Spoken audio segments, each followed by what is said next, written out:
قد افلح المؤمنون الذین هم فی صلاتهم خاشعون والذین هم عن اللغو معرضون والذین هم للزکاة فاعلون والذین هم فروجهم حافظون الا علی ازواجهم او ما ملکت ایمانهم فانهم غیر معلومین وما فاولئک هم العادون والذین هم لامانتهم وعهدهم راعون والذین هم علی صلاتهم یحافظون اولئک هم الوارثون الذین یرثون الفردوس هم فیہا خالدون۔ قال تعالی فی سورہ معارج اعوذ باللہ من الشیطان الرجیم بسم اللہ الرحمن الرحیم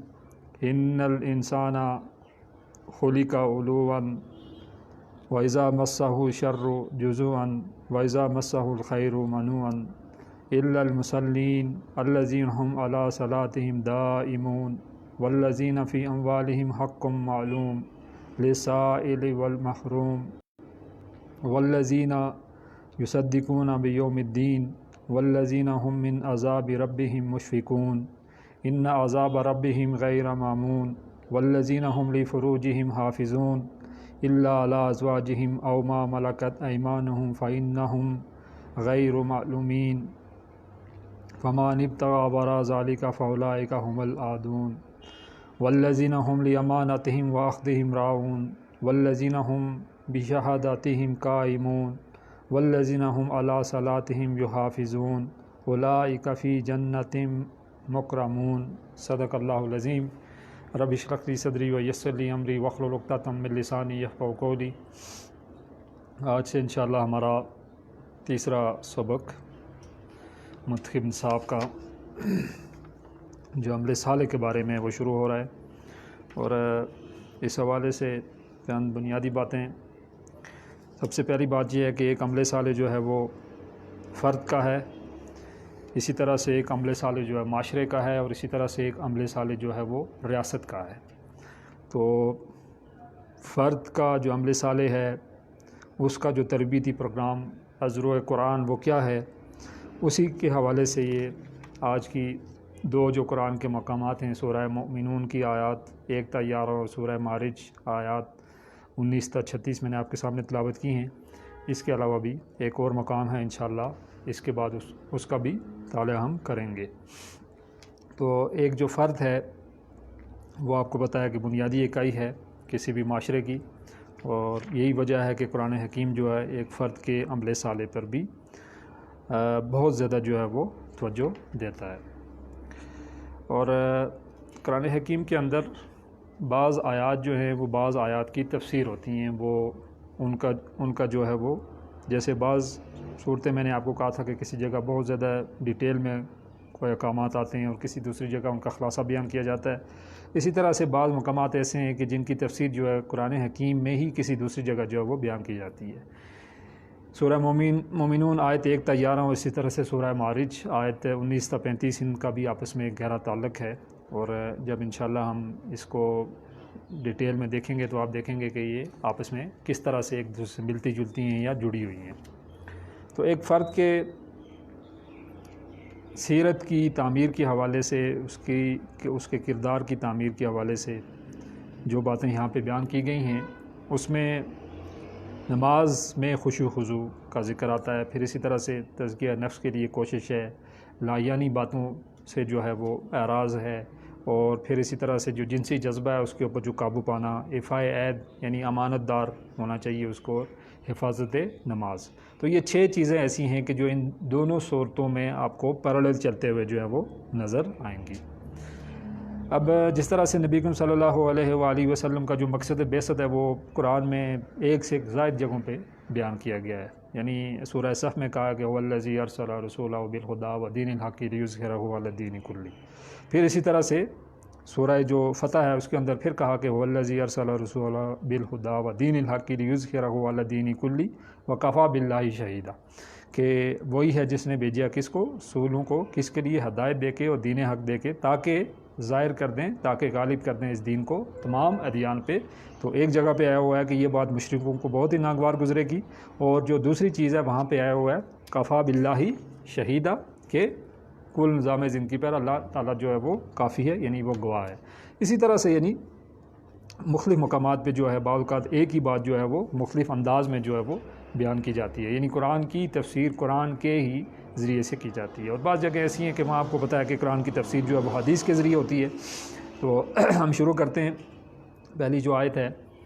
اس میں کہا کہ قد افلح المؤمنون کے بے شک کامیاب ہو گئے اہل ایمان، یہ بات آ رہی ہے جو ہمارا سورہ جو مؤمنون ہے اس کی آیت ہے، اور اسی طرح سے سورہ معارج جو ہے اس میں بھی اس سے ملتی جلتی جو آیات ہیں وہ کیا ہیں۔ البتہ یہ ہے کہ سب سے پہلے یہاں پہ ایک لفظ آیا ہوا ہے افلح یفلح، افلح یفلح جو ہے افلح کا لفظ آیا ہوا ہے، اور اس سے مطلب یہ ہے کہ پھاڑنا، اور عربی زبان میں فلاحن بولتے ہیں کسان کو۔ کسان آپ کو بتایا کہ زمین پھاڑ کے اس کے اندر کیا کرتا ہے، یعنی زمین کا جو سینہ ہے اس کو چیر کے اس کے اندر وہ کیا کرتا ہے، بیج جو ہے وہ ڈالتا ہے۔ تو یہاں پہ یہ جو لفظ آ گیا ہے کہ بے شک کامیاب ہو گئے اہل ایمان، یعنی یہ ہے کہ آپ کو پتہ ہے کہ اگر فطرت انسان کی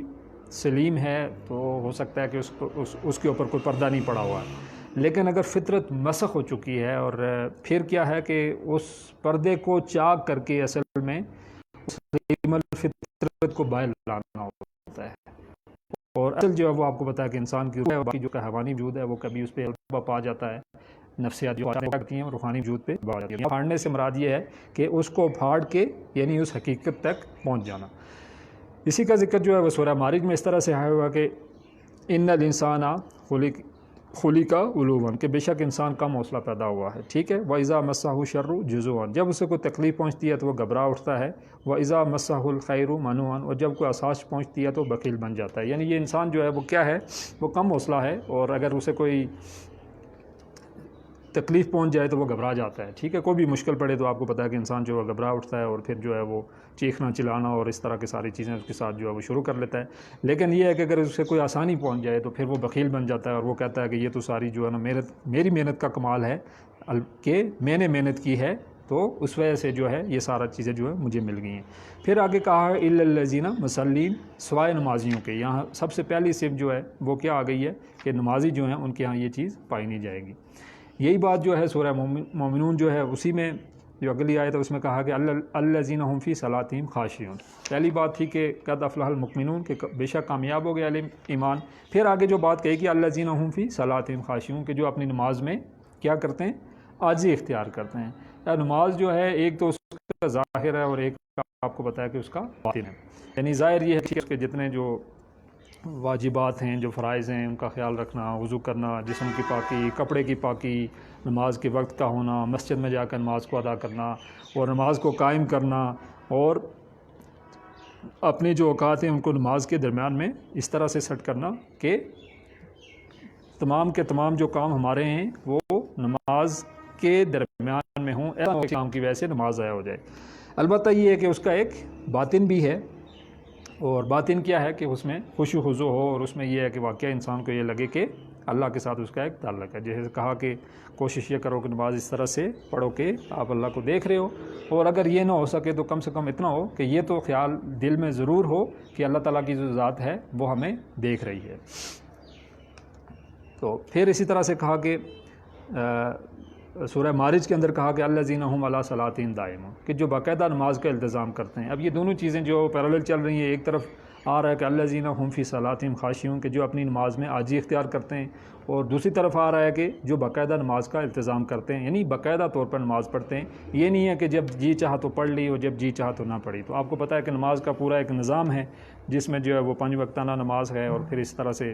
ہفتے میں ایک دفعہ جو ہے وہ ہم جمعہ جا کے پڑھتے ہیں، اور اس طرح سے جو ہماری نمازیں ہیں یعنی عیدین کی نمازیں ہیں، اور اس طرح سے جو حج کی نماز ہے، تو یہ پورا جو ہے ایک جو ہے وہ نماز کا ایک بنایا ہوا نظام ہے۔ یہ محض جو ہے صرف یہ نہیں ہے کہ ٹھیک ہے کوئی ایک وقت کی پڑھ لی اور کوئی نہ پڑھی، بلکہ یہ ہے کہ پورا کیا ہے کہ ایک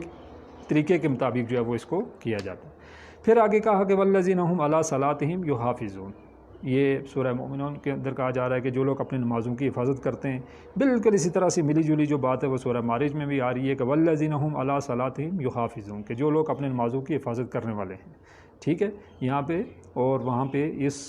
یعنی جو آیات ہیں یہ بالکل ایک جیسی آئی ہوئی ہیں، ان میں کوئی فرق نہیں ہے۔ تو نمازوں کی حفاظت کرنے والے کون ہیں کہ ایسے لوگ ہیں کہ جو کسی بھی صورت میں اپنی نماز کو جو ہے وہ قضا نہیں ہونے دیتے ہیں اور اپنی پوری کوشش کرتے ہیں کہ نماز کو وقت پر ہی ادا کیا جائے، اور کوئی بڑی سی بڑی بات بھی ہو جائے تو اس کے لیے نماز جو ہے وہ اس کو کسی بھی صورت میں جو ہے وہ چھوڑتے نہیں ہیں۔ تو یہ نماز کی یعنی پہلی جو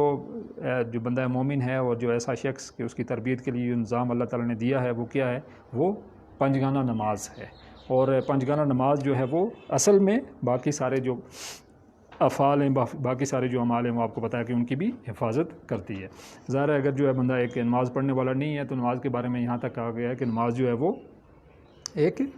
مسلمان اور کافر کے درمیان جو ہے وہ فرق پیدا کرتی ہے۔ پھر اس طرح سے کہا گیا الصلاۃ و عماد الدین، نماز جو ہے وہ دین کا ستون ہے، اور بہت زیادہ بار جو ہے وہ آپ کو پتہ ہے کہ قرآن حکیم میں جو ہے نماز کا حکم آیا ہوا ہے۔ اور صرف نماز کا جو ہے وہ ظاہری لحاظ نہیں بلکہ باطنی طور پر ہمارا جو دل ہے، جو قلب ہے، وہ بھی اللہ کی طرف جھکا ہوا ہو۔ اسی طرح سے جو انسان کا جو پورا وجود ہے یعنی اس کا بھی جھکنا یہ ہے۔ اور نماز سے پہلے آپ کو پتہ ہے کہ جو ہم ہاتھ کھڑے کرتے ہیں تو اس سے مراد یہ ہوتی ہے کہ ہم دنیا کو پیچھے چھوڑ کے ٹھیک ہے تو اب اللہ کے حضور پیش ہو رہے ہیں۔ اور نماز کے بارے میں کہا جاتا ہے کہ اگر آپ اللہ تعالیٰ سے بات کرنا چاہ رہے ہیں تو کیا کریں، نماز ادا کریں، اور اگر آپ چاہ رہے ہیں کہ اللہ آپ سے بات کرے تو قرآن حکیم پڑھیں، وہ اللہ کا کلام ہے۔ تو نماز کی بہت ہی زیادہ جو ہے وہ انسٹرکشن ہے قرآن حکیم کے اندر، اور بار بار جو ہے یہ حکم جو ہے وہ مختلف انداز میں جو ہے وہ دیا گیا ہے کہ نماز جو ہے وہ ہر حال میں پڑھنی ہے۔ الصلاۃ المعراج المؤمن، کہ نماز جو ہے وہ مومن کی معراج ہے، اور اسی طرح سے یعنی بے شمار جو اس حوالے سے حدیث جو ہیں وہ موجود ہیں نماز کے حوالے سے۔ پھر آگے کہا کہ والذین ھم عن اللغو معرضون، اور اسی سے ملتی جلتی بات پھر آپ دیکھیں گے کہ جو سورہ معارج ہے اس کے اندر بھی آئے گی، یعنی کیا ہے کہ جو غیر ضروری کاموں سے دور رہتے ہیں۔ اب ایک ایسا شخص کہ جو مومن ہے تو آپ کو پتہ ہے کہ یہ تو ہو نہیں سکتا ہے کہ وہ غیر ضروری کاموں میں مشغول رہے، ٹھیک ہے۔ عام طور پر آپ کو پتہ ہے کہ یہ جس کو ہم کہتے ہیں کہ میں ویسے ہی ٹائم سپینڈ کر رہا تھا، یعنی ایک جو مومن ہے اس کے پاس ایسا ٹائم، فالتو ٹائم ہوتا ہی نہیں ہے کہ وہ کہیں ٹائم سپینڈ کرے۔ اس کے لیے ضروری ہے کہ اپنے اس ٹائم کو وہ قیمتی بنائے، ٹھیک ہے۔ تو کہا کہ یا تو آپ ٹھیک ہے کوئی دنیا کا کام کر رہے ہیں جیسے آپ کی جاب ہے، یا آپ کو چاہیے کہ ایسا کام کریں کہ جس کا فائدہ جو ہے وہ آپ کو آخرت میں ہو۔ یعنی ٹائم کلنگ یا ٹائم سپینڈنگ جو ہے، یہ جو ایسے ہی گھنٹوں بیٹھے رہنا، یہ اس کے بارے میں کہا کہ جو مومن لوگ ہیں وہ کیا ہیں، وہ اس سے اعراض کرتے ہیں، یعنی جو غیر ضروری کام ہیں ٹھیک ہے ان سے اعراض کرتے ہیں، ان کی طرف جو ہے وہ دھیان نہیں دیتے ہیں، ان کی طرف جو ہے وہ توجہ نہیں دیتے ہیں۔ اور دوسری طرف جو سورہ معارج ہے وہاں پہ کہا گیا کہ والذین یصدقون بیوم الدین، کہ جو روز جزا کو سچ سمجھتے ہیں۔ اب یہ دیکھیں ایک گہرا تعلق ہے اس کے ساتھ کہ ایک ایسا شخص جو روز جزا کو سچ سمجھتا ہے، حق سمجھتا ہے، مانتا ہے، تو ظاہر ہے اس کے پاس تو ایسا ٹائم نہیں ہوتا ہے کہ وہ ٹائم جو ہے اپنا ضائع کرے، کہیں ایسے اسپینڈ کر دے، ٹائم جو ہے وہ کل کرے۔ وہ اپنا جو بھی وقت ہے اس کو قیمتی بناتا ہے، اور کہا کہ جنت کے اندر جانے کے بعد انسان جو ہے اس کو اور کوئی خواہش نہیں ہوگی، اور وہ یہ کہے گا کہ میں نے دنیا کے اندر جو ٹائم ضائع کیا ہے کاش کہ میں اس میں اللہ کا ذکر کر رہا ہوتا۔ یعنی ایسا ٹائم کہ جو ویسے ہم ضائع کر لیتے ہیں گپ شپ میں، اور ادھر بیٹھے ہوئے ادھر بیٹھے ہوئے، یا اسی طرح سے آپ کو پتہ ہے کہ مختلف جو چیزیں ہیں سوشل میڈیا ہے اس پہ ضائع کرنا ہے، یا اسی طرح سے کوئی میچز ہیں وہ ہم دیکھتے ہوئے ضائع کر لیتے ہیں، مختلف یعنی جو چیزیں ہیں۔ ایک تو یہ ہے کہ کھیل ہے وہ ایک الگ بات ہے، لیکن یہ ہے کہ ایک یعنی کسی حد تک جب ہم جا کے ایسے ہی ٹائم سپینڈ کرنے کے لیے ٹائم یعنی کھیل دیکھتے ہیں یا اس طرح کی جو باتیں ہیں وہاں، ان سب کے بارے میں کہا کہ والذین ھم عن اللغو معرضون۔ اور اس کا تعلق کس کے ساتھ ہے؟ آگے جو سورہ معارج میں کہا ہے والذین یصدقون بیوم الدین، کہ جو لوگ روز جزا کو سچ سمجھتے ہیں وہ اپنا ٹائم جو ہے وہ ضائع نہیں کرتے ہیں۔ پھر کہا کہ والذین ھم من عذاب ربہم مشفقون، جو اپنے رب کے عذاب سے ڈرتے ہیں، ٹھیک ہے۔ اب ظاہر ہے اگر ہم ٹائم اپنا ضائع کرنے والے ہیں اور دنیا کے اندر ہم نے اپنا سارا ٹائم جو ہے ٹائم کلنگ میں ہی ہم نے اسپینڈ کر دیا ہے، تو پھر آپ کو پتہ ہے کہ کیا ہوگا، ظاہر عذاب جو ہے وہ منتظر ہے۔ تو ایسے لوگ کیا ہیں، وہ جو اپنے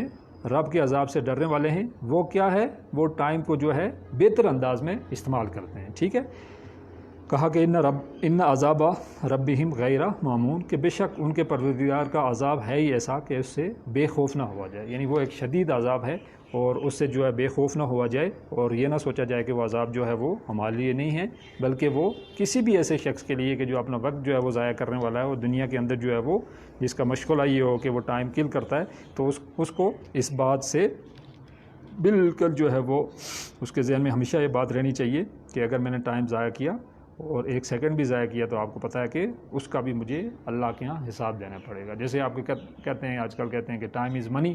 یعنی وہ ٹائم جو ہے وہ بھی آپ کو پتہ ہے کہ منی ہے، اسی کو اسپینڈ کر کے ہم دنیا کے لیے اسپینڈ کرتے ہیں اور اسی کی وجہ سے ہمیں پیسے ملتے ہیں. تو وہی ٹائم جو ہے اگر ہم ضائع کر دیتے ہیں تو پھر اس کا مطلب یہ ہے کہ ہم نے اس ٹائم کا حق جو ہے، جو ہمیں امانت ہے، ایک جو ٹائم ہمارے پاس، اس کو ہم نے ضائع کر دیا. جیسے جو قیامت والے دن آپ کو پتہ ہے کہ سوال بھی ہوگا کہ زندگی کن کاموں میں گزاری، اور خاص کر کے جوانی کے بارے میں بھی سوال ہے کہ جوانی جو ہے وہ کن کاموں میں گزاری. تو نبی صلی اللہ علیہ وسلم کی حدیث ہے کہ ایک انسان کے اسلام کی خوبی یہ ہے کہ وہ کیا کرے، لا یعنی باتوں کو ترک کر دے. ٹھیک ہے، ایسی تمام باتیں کہ جن کا کوئی فائدہ ہونے والا نہیں ہے ان کو جو ہے وہ ترک کر دے اور اپنا وقت جو ہے وہ اچھے جو کام ہیں ان میں لگائے.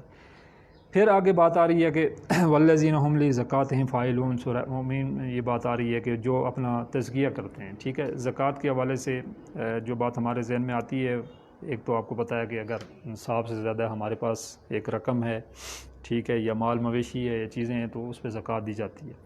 لیکن زکوٰۃ کا جو بنیادی جو مفہوم ہے یہ تزکیہ سے ہے، اور اس سے مراد صرف یہی نہیں ہے کہ مال ہی جو ہے وہ اللہ کے راستے میں دیا جائے، بلکہ یہ ہے کہ تزکیہ کرنا، پاکیزی اختیار کرنا اور مانجنا، صاف کرنا، یہ ساری چیزیں جو وہ اس کے ساتھ جڑی ہوئی ہیں. تو یہاں پہ یہ جو بات آ رہی ہے یہ اصل میں اس کے ساتھ آ رہی ہے، اور یہ اس طرح کی جو زکوٰۃ جو جس کے بارے میں کہا جاتا ہے کہ جو منی کی زکوٰۃ ہے، جو باقی مال کی زکوٰۃ ہے، اس کا اس کے ساتھ جو ہے وہ اطلاق نہیں ہوتا ہے اس طرح سے. پھر کہا کہ جو دوسری طرف سورہ معارج میں کہا کہ والذین فی اموالہم حق معلوم، کہ جن کے اموال میں حصہ مقرر ہے. ٹھیک ہے، تو ان کا جو مال ہے اس کے اندر بھی ان کا لوگوں کا جو ہے وہ حصہ مقرر ہے. ٹھیک ہے، وہ چاہے پاکیزگی اختیار کریں یا چاہے مال کی پاکیزگی. ایک آپ کو پتہ ہے کہ جسم و جان کی پاکیزگی ہے، ٹھیک ہے، اس کے لیے ظاہر ہے تزکیہ کا جو معاملہ ہے کہ جتنا ہم جو ہے وہ اچھے کام کریں گے، جتنا ہم جو ہے وہ قرآن حکیم کی تلاوت کریں گے تو ہمارا تزکیہ ہوتا جائے گا. للسائلی والمحروم، اور مانگنے والے اور محروم کا ہے. ٹھیک ہے، والذین فی اموالہم حق معلوم، کہ ایسے لوگ جو ہیں کیا ہے ان کے مال میں جو ہے وہ حصہ ہے کس کا، مانگنے والوں کا. اور جو ایسے لوگ ہیں جو محروم لوگ ہیں ان کے لیے بھی جو ہے ان کے مال میں حصہ ہے. اور اس حوالے سے پہلے بھی کچھ ڈیٹیل جو پہلے بھی آئی ہیں کہ آپ لن تنالوا البر حتی تنفقوا مما تحبون، کہ تم نیکی کو نہیں پہنچ سکتے جب تک کہ کیا ہو کہ تم اللہ کے راستے میں اپنے سب سے پیاری چیز جو ہے وہ خرچ نہ کر دو. تو مال کے حوالے سے آپ کو پتہ ہے کہ یہ تاکید بار بار آئی ہوئی ہے. اور جب نبی صلی اللہ علیہ وسلم سے پوچھا گیا، صحابہ نے پوچھا کہ ہم کیا خرچ کریں، تو کہا کہ کل للعف، کہ جو تمہاری ضرورت سے زائد ہے وہ خرچ کر دو. تو اس معیار پہ آپ کو بتایا کہ ایسے صحابہ بھی تھے کہ جو اس معیار پہ جنہوں نے زندگی گزاری ہے کہ جو بھی ان کی ضرورت سے زائد ہوتا تھا اس کو وہ خرچ کر دیا کرتے تھے. نبی اکرم صلی اللہ علیہ وآلہ وسلم کی پوری زندگی کے اندر انہوں نے کبھی زکوٰۃ نہیں دی. تو اس کی وجہ یہی تھی کہ وہ کبھی صاحب نصاب نہیں ہوئے، اور جو بھی ان کے پاس آتا تھا اس کو وہ بانٹ دیا کرتے تھے. اور ایک دفعہ صبح کے وقت فجر کے بعد نبی صلی اللہ علیہ وسلم جو ہیں بہت تیزی سے گھر کی طرف جاتے ہیں، تو تھوڑی دیر میں واپس آ جاتے ہیں. تو صحابہ پوچھتے ہیں کہ یا رسول اللہ، اس سے پہلے تو آپ نے کبھی کوئی ایسا عمل نہیں کیا ہے، تو آج یہ کیا ہوا کہ آپ فوراً جو ہے نماز کے بعد چلے گئے اور واپس آئے؟ تو انہوں نے پہلے میرے پاس ایک سونے کا چھوٹا سا ٹکڑا آ گیا تھا، تو مجھے نماز میں یہ بات یاد آئی کہ اس سونے کے ایک ٹکڑے نے میرے گھر کے اندر جو ہے وہ ایک رات گزاری ہے، تو میں اس لیے دوڑ کے گیا کہ میں لا کے اس کو بانٹ دوں. تو ضرورت سے جو زائد ہے اس کے بارے میں ہے کہ وہ آپ خرچ کر دیں. تو یہ بھی خوف اور لاحق ہوتا ہے کہ وہ ضائع ہو جائے گا، وہ چوری ہو جائے گی، لیکن اگر آخرت کے لیے ہم مال اپنا جمع کریں تو وہ ضائع ہونے والا نہیں ہے. اور یہاں پہ لفظ آیا ہوا ہے کہ فاعلون، یعنی اس سے مراد یہ ہے کہ تزکیہ نفس کا جو عمل ہے وہ لگاتار ہے. وہ ایسا نہیں ہے کہ ٹھیک ہے کسی کا تزکیہ ہو گیا اور بس ٹھیک ہے وہ پاک صاف ہو گیا ہے، اس کو مزید تزکیہ کی ضرورت نہیں ہے، بلکہ یہ ایک مسلسل عمل ہے، یہ چلتا رہتا ہے. ٹھیک ہے، اور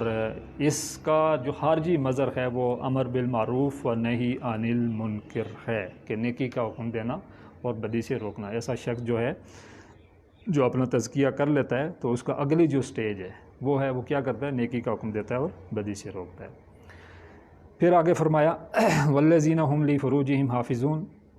کہ جو اپنی شرمگاہوں کی حفاظت کرتے ہیں، الا علی ازواجہم، سوائے اپنی بیویوں کے. ٹھیک ہے، اور او ما ملکت ایمانہم، یا اپنی کنیزوں کے، فإنہم غیر معلومین، تو اس معاملے میں ان پر کوئی ملامت نہیں ہے، ٹھیک ہے۔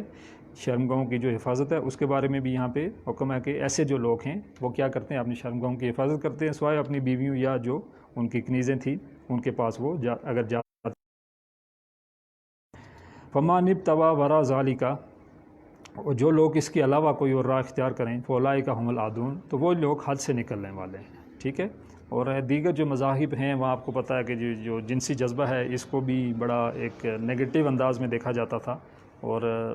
جس کی وجہ سے پھر وہ گناہ میں ملوث ہو گئے، اور کچھ ایسی پابندیاں جو انہوں نے اپنے پاس اپنی طرف سے لگا لیں وہ ان کا پاس نہ رکھ سکے، ان کا لحاظ نہ رکھ سکے۔ تو دین اسلام میں آپ کو پتہ ہے کہ ایسی کوئی پابندی نہیں ہے، بلکہ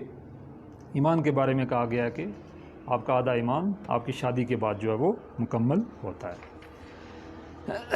پھر آگے کہا کہ والذین هم لاماناتہم واخذہم راعون، کہ جو لوگ اپنی امانتوں اور وعدوں کی پاسداری کرتے ہیں، ٹھیک ہے۔ تو یہ مومنین کی صفتیں بتائی جا رہی ہیں کہ وہ ایسے لوگ ہیں کہ جب ان کے پاس کوئی امانت رکھی جائے تو کیا کرتے ہیں کہ وہ اپنی امانت جو ہے وہ امانت دار تک پہنچاتے ہیں، اور اسی طرح سے اگر وہ کوئی وعدہ کریں تو اپنا وعدہ جو ہے وہ ہر حال میں پورا کرتے ہیں۔ اور یہ آپ کو پتہ ہے کہ یہ ایسے انسانی معاملات ہیں کہ جس کی وجہ سے لوگ آپ کو جانتے ہیں۔ آپ عبادات میں کتنے اچھے ہیں تو آپ کا تعارف جو ہے وہ آپ کو پتہ ہے کہ شاید آپ تک ہی رہے گا، لیکن لوگ آپ کو آپ کے معاملات سے جانیں گے۔ اور جو منافقین کی جو آپ کو پتہ ہے نشانیاں بتائی گئی ہیں کہ منافقین کی جو 3 نشانیاں ہیں، آیات المنافق ثلاثہ، اذا حدث کذب واذا وعد اخلف واذا اؤتمن خان، کہ جب کیا کرے گا، بات کرے گا تو جھوٹ بولے گا، ٹھیک ہے۔ اور اسی طرح سے دوسری بات کیا ہے کہ جب وہ کوئی وعدہ کرے گا تو وعدہ توڑے گا، اور جب اس کو امانت دار بنایا جائے تو امانت جو ہے وہ اس میں خیانت کرے گا۔ اور ایک خطبہ جس کا نبی صلی اللہ علیہ وسلم شاید ہی کوئی ایسا خطبہ ہوا ہوگا کہ جس میں انہوں نے اس کا ذکر نہ کیا ہو کہ لا ایمان لمن امانہ ولا لہ دین لمن عہدہ، کہ اس شخص کا کوئی ایمان نہیں کہ جس میں امانت نہیں، اور اس کا کوئی دین نہیں جس میں عہد کی پاسداری نہیں ہے، ٹھیک ہے۔ تو یہ تمام کے تمام جو چیزیں آپ کو پتہ ہے کہ یہ ان کا تعلق جو ہے وہ انسانی معاملات کے ساتھ ہے، اور مومن جو ہے وہ آپ کو پتہ ہے امانت میں کبھی خیانت نہیں کرتا ہے۔ نبی کریم صلی اللہ علیہ وسلم آخری وقت میں انہی مشرکین کو جنہوں نے ان کو تنگ کیا، ان کو چھوڑ کے ان کے تنگ کرنے کی وجہ سے جب جا رہے تھے تو پھر پیچھے حضرت علی کو چھوڑ کے گئے کہ ان لوگوں کی امانتیں جو ہیں کل صبح دے کے تو آنا ہے۔ پھر وعدہ ایک یہودی جب نبی صلی اللہ علیہ وسلم سے کہتا ہے کہ میں کل آپ سے میں آپ سے تھوڑی دیر میں ملوں گا، یہ ایون کہ اس سے پہلے کی بات ہے، نبوت کے پہلے کی، تو نبی صلی اللہ علیہ وسلم وہاں انتظار کرتے ہیں، وہ شاید 3 دن ہیں یا 3 گھنٹے ہیں جو بھی ہے بہرحال۔ تو جب وہ آئے یعنی 3 دن کے بعد یہودی آتا ہے تو نبی صلی اللہ علیہ وسلم سے اتنی بات کہتے ہیں کہ آپ نے کہا تھا کہ آپ آئیں گے، میں اس لیے آپ کا انتظار کرتا رہا۔ تو یہی بات ہے کہ مومن جب کوئی بات کر لیتا ہے، جب کوئی وعدہ کر لیتا ہے تو پھر اس کو ہر حال میں پورا کرتا ہے، پھر اس سے پیچھے نہیں ہٹتا ہے۔ تو ایک تو ادائے امانت ہے، ایفائے عہد ہے، ٹھیک ہے۔ اور عہد کے حوالے سے بھی آپ کو پتہ ہے کہ ضروری نہیں ہے کہ تمام کے تمام عہد جو ہیں وہ ریٹن اگریمنٹ ہوں، ٹھیک ہے۔ ایک عہد ہمارا اللہ کے ساتھ ہے، اسی طرح سے ایک عہد ہمارے گھر والوں کے ساتھ ہوتا ہے، اسی طرح سے ایک عہد جو ہے وہ ہم کہیں اگر جاب کر رہے ہیں ان کے ساتھ بھی ایک ہمارا عہد ہوتا ہے کہ بھائی میری جاب صبح 8 سے لے کر 2 بجے تک ہے، میری جاب میں نے یہ کام کرنے میں اگر وہ نہیں کر رہا تو اس کا مطلب یہ ہے کہ کیا ہے کہ میں اپنے اس عہد کو توڑ رہا ہوں۔ پھر اسی طرح سے اپنے ساتھ جو ایک آپ کو پتہ ہے کہ انسان کا عہد ہوتا ہے کہ ہم نے گناہوں سے بچنا ہے، اللہ کے ساتھ عہد ہے۔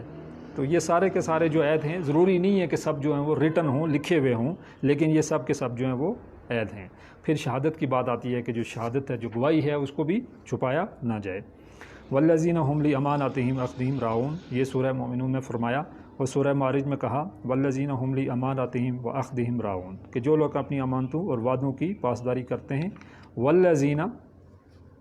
یہ والذین بشہاداتہم قائمون، یہ 2 صورتیں جو جن کا ہم کمپیریزن کر رہے ہیں، تو وہاں پہ کہا کہ وہ اپنی شہادتوں پر بھی قائم رہتے ہیں۔ تو آج آپ کو پتہ ہے کہ ہمارے یہاں جو نظام ہے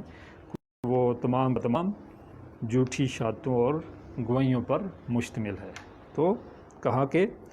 جہاں پہ شہادت ضروری ہوگی اور شہادت ہے تو آپ نے ضرور شہادت دینی ہے۔ اور اسی حوالے سے دین حق کی بھی ایک شہادت ہے جس کے لیے آپ کو پتہ ہے کہ انبیاء کو بھیجا کیا، وَكَذَلِكَ جَعَلْنَا أُمَّةً وَسْطًا لِتَكُونُوا شُهَدَاءَ عَلَى النَّاسِ وَيَكُونَ الرَّسُولُ عَلَيْكُمْ شَهِيدًا، کہ اسی طرح ہم نے تم کو درمیانی امت بنا کے بھیجا کہ تم لوگوں پر گواہ بنو اور رسول تم پر گواہ بنے۔ تو وہ جو انبیاء کا مقصد تھا وہ اب ہمارا مقصد بن گیا کہ اس دین کو جو ہے وہ دوسروں تک پہنچائیں کہ یا ایھا الذین آمنوا کونوا قوامین بالقسط شہداء للہ ولو علی انفسکم او بالوالدین والاقربین، کہ اے ایمان والو کیا کرو،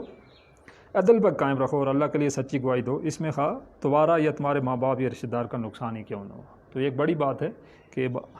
ہمارا جو آپ کو بتایا کہ عدل وہ دوسروں کے لیے ہوتا ہے، لیکن اگر وہ اپنی ذات پر آ جائے یا اپنے کسی رشتہ دار پر آ جائے تو ہم ان ساری چیزوں کو بھول جاتے ہیں۔ تو یہاں بہت کلیئرلی بات کہی گئی ہے کہ عدل کے راستے کو مت چھوڑو، چاہے کوئی غریب ہے، چاہے کوئی امیر ہے، چاہے کوئی رشتہ دار ہے، چاہے کوئی آپ کا دشمن ہی کیوں نہ ہو، تو بات جو ہے وہ آپ نے عدل کی کرنی ہے۔ وَلَوْ عَلَىٰ أَنفُسِكُمْ وَبِالْوَالِدِينَ، چاہے آپ خود کیوں نہ ہو، باپ آپ کا کیوں یعنی ماں باپ کیوں نہ ہو، اور رشتہ دار ان کا ہی نقصان کیوں نہ ہو جائے، عدل جو ہے وہ آپ نے ہر حال میں کرنا ہے، عدل سے جو ہے وہ آپ نے پیچھے نہیں ہٹنا ہے۔ پھر اس کی آخری آیت ہیں کہ اولئک ھم الوارثون، کہ یہی لوگ ہیں وارث، یعنی کس کے وارث ہیں؟ جنت کے وارث ہیں۔ الذین یرثون الفردوس، جو وارث بنیں گے ٹھنڈی اور گھنی چھاؤں والی جنت کے، ہم فیہا خالدون، اور اس میں وہ ہمیشہ رہیں گے۔ تو یہ ساری چیزیں جن کے اندر ہوں گی وہ کیا ہوگا؟ ان کا ٹھکانہ جو ہے وہ جنت ہے۔ اسی کا ذکر جو ہے سورہ معارج میں کہا کہ اولئک فی جنت مکرمون، کہ یہی لوگ ہیں جنت میں جن کا اکرام کیا جائے گا، اور کہا کہ ہم فیہا خالدون، اور اس میں پھر وہ ہمیشہ رہیں گے۔ یعنی یہ ہے کہ ایسا نہیں ہے کہ وہاں جو ٹھکانہ ہے وہ چند دن کے لیے، بلکہ وہاں آپ کو بتایا کہ رہنا جو ہے وہ ہمیشہ ہمیشہ کا رہنا ہے۔ عام طور پر اگر ہم کہیں کسی ایسی جگہ پہ چلے جائیں جو بالکل نئی جگہ ہو تو وہاں ہم جا کے کچھ دن تو انجوائے کرتے ہیں، لیکن یہ اگر مسلم وہاں رہنا پڑ جائے تو ہم تنگ ہونا شروع ہو جاتے ہیں۔ کسی بہت ہی اگر خوبصورت جگہ پہ، بہت ہی خوبصورت کنٹری میں بھی ہم چلے جائیں تو کچھ دن تک تو ہم وہاں پہ بڑے اچھے دن گزارتے ہیں، لیکن اس کے بعد ہم اکتا جاتے ہیں۔ تو جنت کا معاملہ یہ ہے کہ وہاں پہ انسان جو ہے وہ اکتانے والا نہیں ہے، یعنی یہ نہیں ہے کہ وہاں انسان جو ہے وہ اکتا جائے گا، رہے گا وہ ہمیشہ، اور یہی چاہے گا کہ وہ وہاں پہ ہمیشہ رہتا رہے، یعنی وہاں اکتانے کا معاملہ جو ہے وہ نہیں ہے۔ پھر آگے جو ہے سورہ فرقان ہے، اور سورہ فرقان کے اندر ایک جو عباد الرحمن ہے، جو اللہ کا بندہ ہے،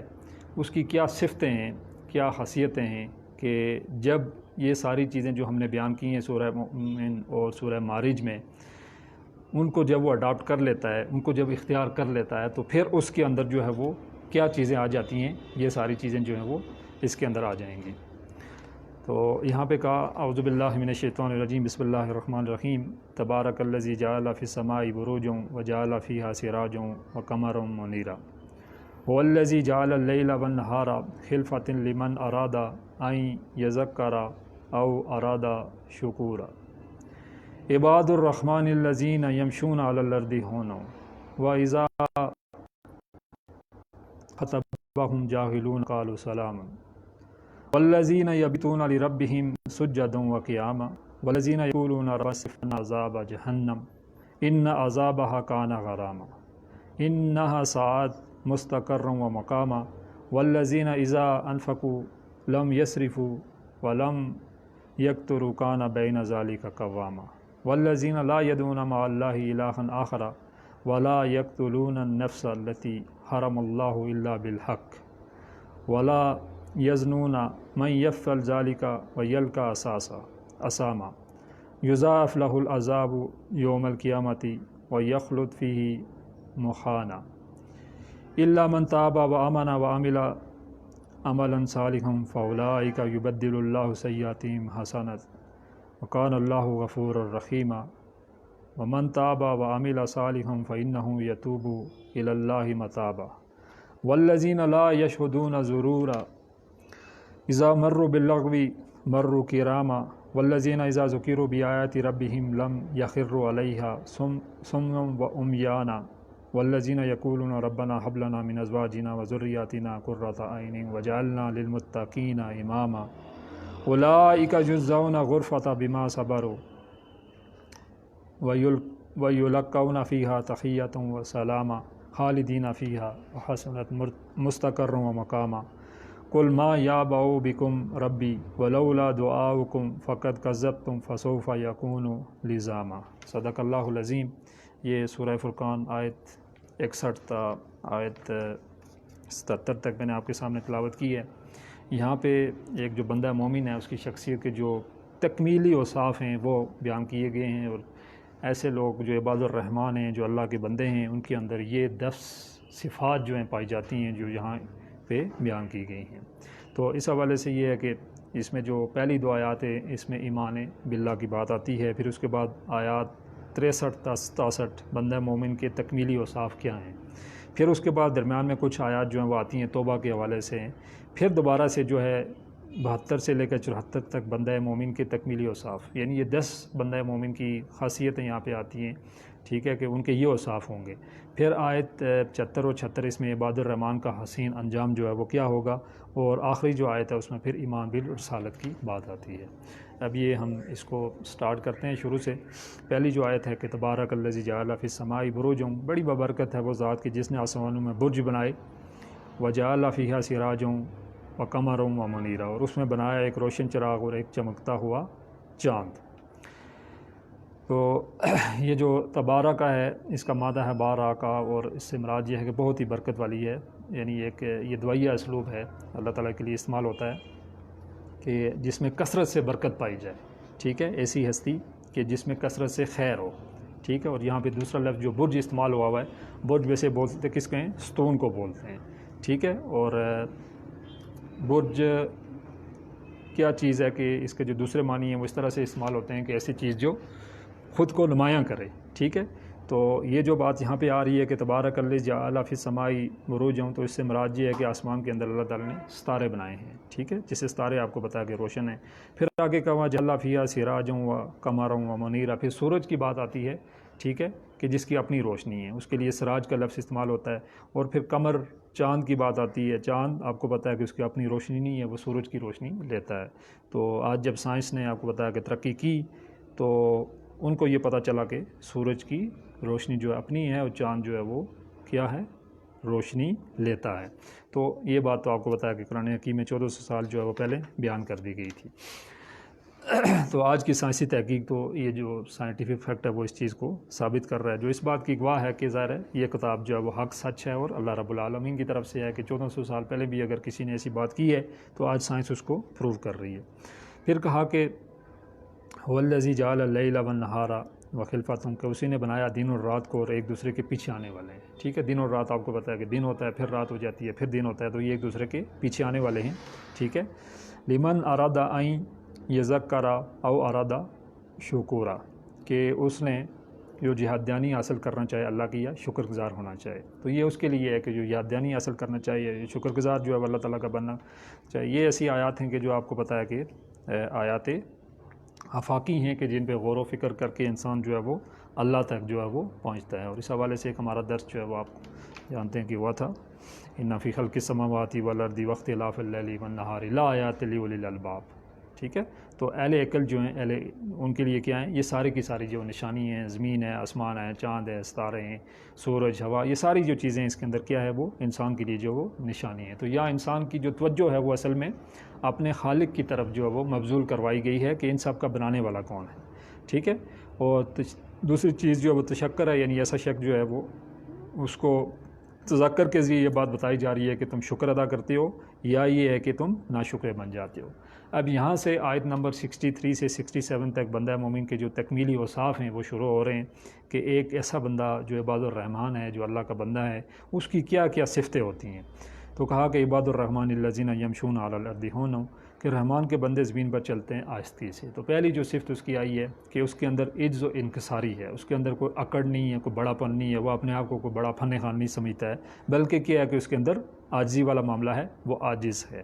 اور اللہ تعالیٰ نے کہا کہ تکبر میری چادر ہے، اور جو کوئی تکبر اختیار کرتا ہے وہ مجھ سے میری چادر چھیننے کی کوشش کرتا ہے۔ پھر کہا کہ جس دل کے اندر ذرہ برابر بھی تکبر ہے، وہ انسان جو ہے وہ کیا ہوگا، جنت کے اندر جو ہے وہ جانے والا نہیں ہوگا۔ تو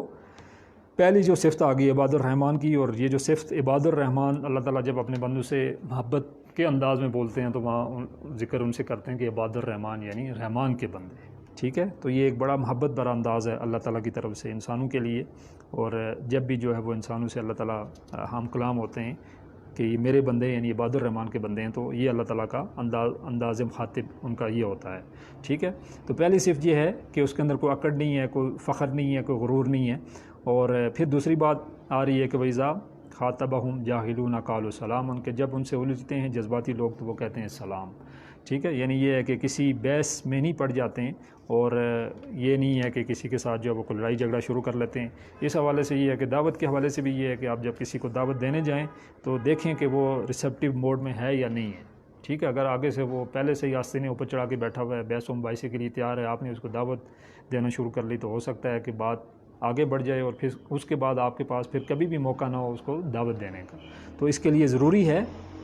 کہ اگر آپ کو ایسا کسی کا موڈ نظر آتا ہے تو پھر کیا ہے، قالوا سلاما یعنی سلام کر کے وہاں سے اٹھ کے آ جائیں، اور بحث و جو مباحثہ ہے اس میں الجھنے کی ضرورت نہیں ہے. تو دوسری جو صفت آ گئی بندہ مومن کی کیا آئی، پہلی کیا ہے کہ اس کے اندر عجز و انکساری ہے، اور دوسری کیا ہے کہ وہ جاہل جو ہیں ان کے ساتھ وہ الجھتا نہیں ہے، بلکہ کیا ہے ایٹیکیٹس کا خیال رکھتے ہوئے جو اپنی بات کرتا ہے، اور بحث جو ہے اس کو جو ہے وہ اپنا موضوع نہیں بناتا ہے. آپ کو پتہ ہے کہ ہمارے ہاں جو ایسے پروگرامات ہوتے ہیں کہ جہاں بحث و مباحثہ جاری رہتا ہے. ٹھیک ہے، بال کی کھال اتاری جاتی ہے اور بات اصل میں ہوتی کچھ نہیں ہے. تو جو بندہ مومن ہے، جو عباد الرحمن ہے، اس کی خاصیت یہ بتائی گئی ہے کہ وہ ایسی کسی بحث سے جو ہے وہ اس میں اپنا وقت جو ہے وہ ضائع نہیں کرے گا. جیسے نبی صلی اللہ علیہ وسلم سے کہا بھی گیا ہے سورہ مزمل کے اندر کہ وَاصْبِرْ عَلَىٰ مَا يَقُولُونَ وَاهْجُرْهُمْ هِجْرًا جَمِيلًا کہ نبی صلی اللہ علیہ وسلم صبر کیجیے ان باتوں پر اور ان سے نعرہ کیجیے خوبصورتی کے ساتھ. ٹھیک ہے، یعنی یہ ہے کہ اگر آپ کوئی علیحدگی بھی کر رہے ہیں تو لٹھ مار کے نہیں، کوئی ناراض ہو کے نہیں، کوئی نقش چڑھا کے نہیں، بلکہ یہ ہے کہ ایک اچھے انداز میں یہ ہے کہ آپ ان کے ساتھ علیحدگی خوبصورتی سے کر لیجئے، اس لیے کہ تاکہ وہ بات کرنے کا موقع پھر آپ کے ہاتھ آ جائے. ورنہ یہ ہے کہ اگر آپ نے پہلی بار آپ گئے اور آپ ان کو ناراض کر کے آگے، تو پھر آپ کو پتہ ہے کہ اس کے بعد دوبارہ آپ کے پاس وہ موقع جو ہے وہ آنے والا نہیں ہے. پھر آگے عباد الرحمن کی اب اس کے بعد جو تیسری صفت آ رہی ہے کہ والذین یبیتون لربہم سجدا وقیاما کہ جو رات بسر کرتے ہیں اپنے رب کے حضور سجدے میں اور قیام کرتے ہیں. تو عباد الرحمن جو ہیں ان کے حوالے سے یہ آ رہا ہے کہ وہ تہجد کی نماز جو ہے وہ پڑھتے ہیں. یہ تیسری صفت ان کی یہ ہے کہ آپ کو پتہ ہے کہ عام اگر ہم فرض نماز پڑھ رہے ہیں تو اس کے اندر ظاہر ہے امام صاحب نے جتنا لمبا سجدہ کیا تو ہمیں اتنا ہی کرنا پڑے گا، اس سے ہم لمبا نہیں کر سکتے ہیں. لیکن اگر ہم تہجد کی نماز پڑھ رہے ہیں تو وہاں آپ کو پتہ ہے کہ ہم جتنا مرضی یا قرآن پڑھ لیں یا جتنا مرضی ہے جو اپنا سجدہ لمبا کر لیں یا رکوع جس طرح سے ہم چاہیں جتنا مرضی ہے کر لیں. تو یہ قرآن میں جو سورہ مزمل ہے وہاں بھی کہا کہ یا ایھا المزمل قم اللیل الا قلیلا نصفہ وانقص منہ قلیلا او زدہ علیہ ورتل القرآن ترتیلا. تو کیا ہو، کیا ہے کمبل میں پیٹنے والے یعنی نبی صلی اللہ علیہ وسلم سے خطاب ہے، قیام کیجئے رات کو سوائے تھوڑی سی رات کے، ٹھیک ہے، آدھی رات یا اس سے بھی کچھ کم کر لیجئے یا کچھ زیادہ کر لیجئے، اور ٹھہر ٹھہر کر قرآن کی تلاوت کیجئے. تو جتنا ہمیں قرآن زیادہ یاد ہوگا تو آپ کو پتہ ہے کہ اتنا ہی ہم تہجد کی نماز میں اس کو پڑھ سکتے ہیں، یعنی جتنا زبانی یاد جو ہے وہ ہوگا. تو نبی صلی اللہ علیہ وسلم کے لیے تو یہ نماز جو ہے فرض کا درجہ رکھتی تھی، لیکن ایسے لوگ جو ظاہر ہے اقامت دین کا کام کر رہے ہیں، جو دین کا کام کر رہے ہیں، تو ان کو بھی اس نماز کا جو اہتمام ہے، یعنی جو رات کی نماز ہے جو عباد الرحمن ہے، اس کو بھی کوشش یہ ضرور کرنی چاہیے کہ وہ بھی اس کا جو ہے وہ اہتمام ضرور کریں. اور رات کی جو نماز ہے اس کے حوالے سے یعنی جو عباد الرحمن ہیں ان کی جو صفتیں ہیں ان کے اندر ان کی صفت ایک یہ بھی بتائی جاتی ہے کہ الصابرین والصادقین والقانتین والمنفقین والمستغفرین بالاسحار کہ وہ لوگ ہیں جو مشکلات میں یعنی صبر کرتے ہیں، سچ بولتے ہیں، عبادت میں لگے رہتے ہیں، اللہ کی راہ میں خرچ کرتے ہیں، اوقات سحر میں گناہوں کی معافی مانگا کرتے ہیں. ٹھیک ہے، پھر آیت نمبر جو آگے ہے 65 اور 66 یہاں پھر کہا کہ والذین یقولون جو دعا مانگتے رہتے ہیں ربنا اصرف عنا عذاب جہنم، یعنی ایسے لوگ جو ہیں جو عباد الرحمن ہیں وہ کیا کرتے ہیں، جہنم کی عذاب سے جو ہے وہ پناہ مانگتے رہتے ہیں. ان عذابھا کان غراما کہ بے شک اس کا عذاب جو ہے وہ چمٹنے والا ہے. انھا ساءت مستقرا و مقاما کہ دوزخ بری جگہ ہے اور مستقل رہنے کے اعتبار سے اور عارضی رہنے کے اعتبار سے، یعنی دوزخ میں چاہے آپ تھوڑی دیر کے لیے جائیں یا زیادہ دیر کے لیے جائیں وہ آپ کو پتہ ہے کہ بہت ہی بری جگہ ہے. ویسے عام طور پر دنیا میں اگر ہم کسی جگہ تھوڑی دیر کے لیے بھی جائیں تو ہم اس کو انجوائے بھی کرتے ہیں کہ ٹھیک ہے ایک چینج ہے، ہم اس کو انجوائے کر لیتے ہیں. لیکن اگر وہاں ہمیں کوئی زیادہ دیر کے لیے رہنا پڑے تو ہم اس سے تنگ آ جاتے ہیں. لیکن جہنم کے بارے میں کہا کہ وہاں اگر آپ تھوڑی دیر رہیں تو تب بھی بری ہے، چاہے آپ زیادہ رہیں تو پھر تو بہت ہی زیادہ بری ہے. تو اس لیے ایسے لوگ جو عباد الرحمن ہیں ان کی چوتھی صفت یہ ہے کہ وہ جہنم سے جو ہے وہ کیا کرتے ہیں، پناہ مانگتے ہیں. پھر کہا کہ والذین اذا انفقوا لم یسرفو کہ جب وہ خرچ کرتے ہیں تو اسراف نہیں کرتے ہیں. ٹھیک ہے، یعنی ایسا نہیں ہے کہ پیسے بہت زیادہ جو وہ خرچ کر لیتے ہیں. یا دوسری بات پھر صرف وہ بھی آ رہی ہے لم یقترو نہ بخل کرتے ہیں. نہ اسراف کرتے ہیں اور نہ ہی بخل کرتے ہیں. اور اس سے بھی بڑھ کر آج کل آپ کو پتہ ہے کہ ہم لوگ جو ہیں وہ ایک اگلے سٹیج پہ چلے گئے ہیں جس کو تبذیر بولتے ہیں، کہ ایک چیز جو ہے وہ جس کی ضرورت ہی نہیں ہے ہم اس کو بھی لے کے تو ڈھیروں رکھ لیتے ہیں اور شاید ساری زندگی وہ کہیں استعمال بھی نہ ہو. تو اسراف تو یہ ہے کہ ٹھیک ہے آپ کو ضرورت تھی ایک چیز کی، یعنی ایک سویٹر کی ضرورت تھی تو آپ نے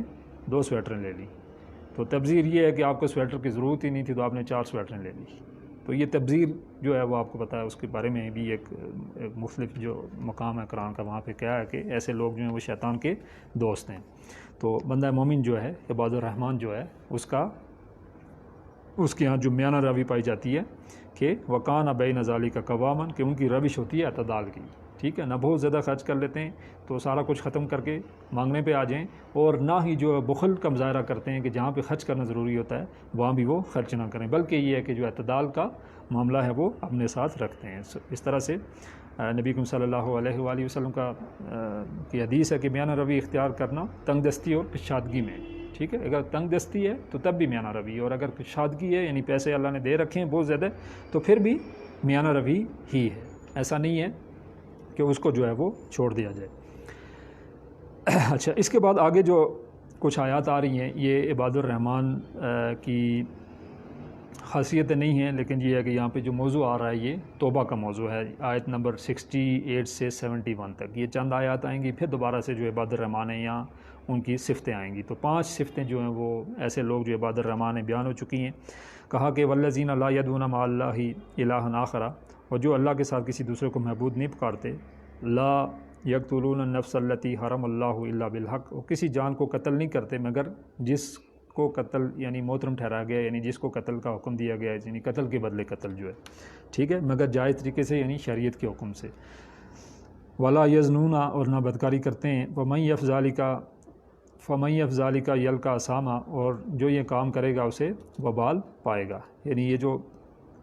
لوگ ہیں وہ کیا کرتے ہیں، پہلی بات یہاں پہ کیا آ گئی کہ شرک نہیں کرنی ہے، اور دوسری کیا چیز آ گئی کہ کسی جان کو قتل نہیں کرنا ہے. کہا کہ جس نے ایک جان کو قتل کیا اس نے ساری انسانیت کو قتل کر دیا، جس نے ایک جان بچائی اس نے گویا کہ تمام انسانیت کو جو ہے وہ بچا لیا. یعنی ناحق جو ہے وہ کسی کو قتل نہیں کرنا. پھر آگے بدکاری کی بات آتی ہے، جو برائیوں کی جڑ ہے، آپ کو پتہ ہے کہ بدکاری نہیں کرتے ہیں. اور پھر کہا کہ جو یہ کام کرے گا اس کا وبال پائے گا، یعنی آخرت میں جو ہے اس کا وبال بھی اس کو ملے گا، اور دنیا کے اندر بھی آپ کو پتہ ہے کہ جو بدکاری ہے اس کی سزا جو ہے کہ شادی شدہ اگر کوئی بدکار شخص ہے تو اس کو سنسار کیا جائے گا، اور غیر شادی شدہ ہے تو اس کا جو معاملہ ہے وہ آپ کو پتہ ہے کہ کوڑے والا معاملہ ہے کہ اس کو کوڑے لگائے جائیں گے. تو یہ جو معاملہ وہ ہے کہ جو ریاست کے لیول کا ہے، اور جب آپ کو پتہ ہے کہ ریاست اگر اس چیز کو امپلیمنٹ نہ کرے تو ظاہر ہم ذاتی طور پر تو اس کو امپلیمنٹ نہیں کر سکتے ہیں. پھر آگے کہا کہ یضاعف لہ عذاب یوم القیامہ، کے بڑھایا جائے گا اس کے لیے عذاب روز قیامت. یعنی ایک دنیا کے اندر بھی سزا ہے، لیکن یہ ہے کہ روز قیامت بھی جو ہے کیا ہے، عذاب اس کا بڑھایا جائے گا. اور یہ بات شاید ہماری ڈسکشن میں آئی تھی کہ دنیا کے اندر اگر ظاہر ہے اس کو سزا اس کے گناہ کے برابر مل گئی تو پھر وہ اللہ سے معافی مانگتا ہے تو اللہ اس کو معاف کر دیتا ہے. لیکن یہ ہے کہ اگر ظاہر سزا اس جرم کے برابر نہ ملی تو پھر آخرت میں جو ہے کیا ہے، عذاب قیامت تو ہے ہی. وَيَخْلُدْ فِيهِ مُخَانَہ، اور ذلت اور خواری سے ہمیشہ اس میں رہے گا. یعنی جہنم میں جو ہے وہ ہمیشہ رہے گا، اور ایسا نہیں ہے کہ وہاں سے وہ بچ کے کہیں جا سکتا ہے. پھر آگے کہا کہ الا من تاب، مگر جس نے توبہ کی، وآمن، اور ایمان لایا، وعمل عملا صالحا، اور اچھے کام کیے، فاولئک یبدل اللہ سیئاتہم حسنات، تو ایسے لوگوں کے گناہوں کو اللہ نیکیوں سے بدل دے گا. یعنی جو لوگ ایمان لائے اور جنہوں نے اچھے کام کیے تو یہ نہیں ہے کہ ان کو ان کی نیکیوں کا اجر ملے گا، بلکہ ان کے جو گناہ ہیں ان کو بھی اچھائیوں سے بدلا جائے گا. اور کہاں کان اللہ غفور الرحیم، ظاہر ہے یہ اسی کا کام ہے کہ جو بہت ہی زیادہ مہربان ہیں اور بخشنے والا ہے. اور کانا کی صفت جو ہے وہ ہوتی ہے جہاں پہ یونیورسل ٹروتھ ہوتا ہے، جو ہمیشہ جو چیز ہے جو ہمیشہ تک رہنے والی ہے. یعنی اللہ ہمیشہ سے غفور الرحیم تھا، ہے اور رہے گا. ومن تاب، اور جو توبہ کرتا ہے، وہ عمل صالحا، اور عمل کرتا ہے اچھا، فإنہ یتوب الی اللہ متابا، تو بے شک وہی ہے اللہ کے حضور سچی توبہ کرنے والا. ٹھیک ہے، یعنی جو توبہ کرنے والا ہے. کچھ مذاہب ایسے ہیں کہ جن میں یہ کہا جاتا ہے کہ توبہ کے بعد بھی گناہ ختم نہیں ہوتا ہے، آپ نے جب گناہ کر لیا تو وہ آپ کے ساتھ ہی رہے گا. لیکن اسلام کے اندر یہ ہے کہ اگر کوئی توبہ کر لیتا ہے تو اس کی توبہ جو وہ قبول کر لی جائے گی. اور کہا کہ توبہ کے بھی البتہ یہ ہے کہ کچھ شرائط ضرور ہیں، مطلب یہ ہے کہ اگر ہم صرف زبان سے استغفار پڑھتے رہیں لیکن حقیقی انداز میں توبہ نہ کریں، اس گناہ کو نہ چھوڑیں، یا ہمارا کوئی ایسا ارادہ نہ ہو، تو پھر آپ کو پتہ ہے کہ وہ توبہ جو ہے وہ اللہ کے یہاں قبول ہونے والی نہیں ہے۔ ہاں اگر ظاہر ہے ہمارا ارادہ بھی ہے اور حقیقتاً ہم اس چیز کو چھوڑنا چاہ رہے ہیں اور چھوڑ بھی دیتے ہیں، اور پھر اگر دوبارہ سے وہ گناہ ہو جائے تو پھر ایک الگ بات ہے، اور پھر آپ کو پتہ ہے کہ پھر دوبارہ سے جو ہے وہ توبہ کر لے تو پھر توبہ اللہ کے یہاں جو وہ قبول ہونے والی ہے۔ اور کہا کہ توبہ کرنے والا ایسا ہی ہے کہ جس نے گناہ کیا ہی نہیں۔ اب یہاں سے آگے پھر جو عباد الرحمٰن ہیں ان کی صفتیں آ رہی ہیں کہ والذین اللہ یشہدون ضرور، کہ وہ جھوٹ پر موجودگی کو گوارا نہیں کرتے، ٹھیک ہے۔ اور اس کے بارے میں کہا نبی صلی اللہ علیہ وسلم نے کہا کہ ایک بندہ مومن جو ہے مختلف برائیاں اس کے اندر ہو سکتی ہیں، ٹھیک ہے، وہ زانی ہو سکتا ہے، وہ چور ہو سکتا ہے، لیکن وہ جھوٹا نہیں ہو سکتا۔ تو ایسے لوگ جو عباد الرحمٰن ہیں وہ جھوٹ پر موجودگی کو گوارا نہیں کرتے، یعنی وہ بالکل جھوٹ کو پسند نہیں کرتے ہیں۔ وَإِذَا مَرُّوا بِاللَّغْوِ مَرُّوا كِرَامًا، اور جب گزرتے ہیں کسی لا یعنی کام کے پاس سے تو گزرتے ہیں بے نیازی سے۔ اس کے بارے میں پہلے بھی ذکر آیا تھا کہ ایسا لا یعنی کام کہ جس کا کوئی فائدہ نہ دنیا کے اندر ہو نہ آخرت کے اندر ہو، ایسے جو کام ہیں ان سے وہ ہمیشہ کیا کرتے ہیں کہ وہ دور رہتے ہیں اور ان سے بھاگنے کی کوشش کرتے ہیں۔ جب بھی ان کو نظر آئے تو یہ نہیں ہے کہ وہاں پہ بیٹھ کے جو ہے وہ اپنا وقت جو ہے وہ ضائع کرنا شروع کر لیں۔ تو یہ 7ویں صفت تھی کہ لا یعنی کام، جیسے ایسے کام کہ جن کا کوئی فائدہ نہ ہو، ان سے جو ہے وہ بھاگ جاتے ہیں، یعنی ٹائم کلنگ جو ہے وہ نہیں کرتے ہیں۔ پھر آگے کہا کہ والذین اذا ذکروا بآیات ربہم، جب ان کو نصیحت کی جاتی ہے ان کے رب کی آیات سے، لم یخروا علیہا عمیاں، تو ان پر اندھے بہرے ہو کر نہیں گرتے، توجہ سنتے ہیں، ٹھیک ہے۔ یعنی یہ نہیں ہے کہ انہوں نے اپنے کان بند لیے اور ایک کان سنا اور دوسرے کان نکال لیا، بلکہ اس کو کیا کرتے ہیں، وہ توجہ کے ساتھ سنتے ہیں، اس کے مطابق اس کا اثر بھی لیتے ہیں اور اپنے جو اعمال ہیں ان کو ان کے مطابق ڈھالنے کی کرتے ہیں۔ جو یہ ربنا هب لنا من ازواجنا وذرياتنا، ہمارے ہماری بیوی اور اولاد کی طرف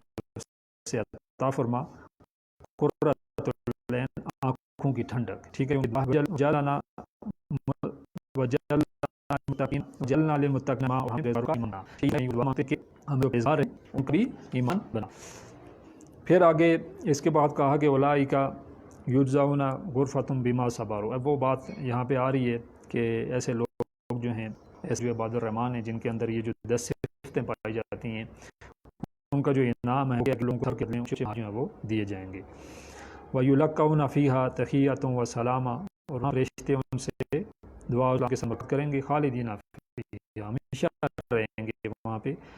حسن مستقرم کا بہت ہی اور مستقل رہنے کے اعتبار سے اور عارضی رہنے کے اعتبار سے، ٹھیک ہے۔ جیسے جہنم کے بارے میں تھا کہ بہت ہی بری جگہ ہے، وہاں پہ عارضی رہیں یا مستقل رہیں، ایسے جنت کے بارے میں ہے کہ بہت ہی اچھی جگہ ہے، چاہے وہاں پہ آپ عارضی رہیں یا مستقل رہیں۔ اور جنت کے بارے میں تو آپ کو پتہ ہے کہ یہ ہے کہ وہاں جو انسان چلا جائے گا پھر وہ مستقل جو ہے وہاں رہے گا، اس نے جو ہے وہ کیا ہے، واپس نہیں آنا ہے۔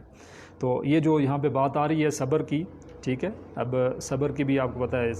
کافی ساری جو اس کی آپ کہہ سکتے ہیں کہ اقسام ہیں، کہ جیسے صبر اطاعت کرنا، اللہ کی جو اطاعت ہے اس پہ صبر کرنا، اور پھر اسی طرح سے جو برائی ہے اس سے بچنے کی کوشش کرنا، اسی طرح سے اللہ کے راستے میں اگر کوئی آزمائش آ جاتی ہے اس پہ صبر کرنا، اور اسی طرح سے دنیا میں اگر ظاہر آپ کو دین کا کام کر رہے ہیں، کوئی اقامت دین کے کام میں لگ گئے ہیں، تو ہو سکتا ہے کہ دنیا میں آپ کو قناعت جو ہے اس پہ گزارا کرنا پڑے اور دنیا کو جو ہے نا آپ کو کہیں پسے پوچھ ڈالنا پڑے، تو ان سارے کاموں پہ کیا ہے کہ صبر جو ہے وہ کرنا پڑے گا۔ تو جس کا نتیجہ ہوا وہ جنت ہے، کہ جہاں آپ عارضی رہیں یا ہمیشہ کے لیے رہیں، کیا ہے کہ بہت ہی اچھا ٹھکانہ ہے۔ اور پھر آخری جو آیت ہے اس میں کہا کہ کل ما یابع بکم بربی، یہاں یہ ایمان بالرسالت کی بات آ رہی ہے کہ کہہ دو میرا رب تمہاری کچھ پرواہ نہیں کرتا، ٹھیک ہے۔ یعنی اگر ہم تمام کے تمام مل کر کوئی اچھے کام کرنا شروع کر لیں تو اللہ بڑا نہیں ہوگا، اور اگر ہم تمام کے تمام مل کر برے کام شروع کر لیں تو اللہ تعالیٰ چھوٹا نہیں ہوگا۔ اسی طرح سے جو نبی ہیں ان کو بھی ہمارے اچھے کام سے کوئی فائدہ ہونے والا نہیں ہے، اور ہمارے برے کاموں سے جو ہے وہ ان کو بھی کوئی نقصان ہونے والا نہیں ہے۔ وَلَوْلَا دُعَاؤُكُمْ، اگر نہ ہوتا تم کو دعوت دینا، یعنی یہ نبی صلی اللہ علیہ وسلم یہ بات کہہ رہے ہیں کہ یعنی اللہ کی طرف سے یہ چونکہ حکم ہے کہ میں آپ کو دعوت دے رہا ہوں، اگر نہ ہوتا فقط کذبتم، تو بس تم نے جھٹلا دیا۔ یعنی نبی صلی اللہ علیہ وسلم یہ کہہ رہے ہیں کہ اگر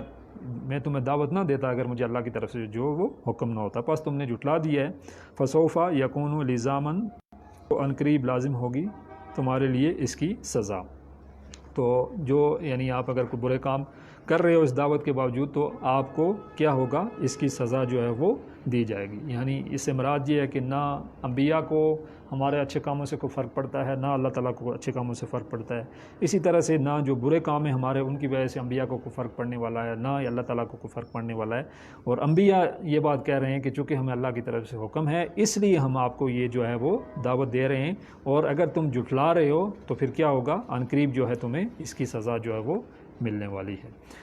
تو یہ تھی عباد الرحمن کی 10 صفتیں جو آج ہمارا موضوع تھیں کہ ایسے لوگ جو عباد الرحمن ہیں، جو اللہ کے بندے ہیں، ان کے اندر یہ جو 10 صفتیں پائی جاتی ہیں۔ تو یہ فرد کا عمل صالح آج کا ہمارا موضوع تھا کہ ایک فرد جو ہے اس کا عمل صالح جو ہے وہ کیا ہوتا ہے۔ اللہ ہمیں جو ہے وہ ان کو صحیح طور پر سمجھنے کی اور ان پر جو عمل کی توفیق عطا فرمائے۔ واخر دعوانا الحمدللہ رب العالمین۔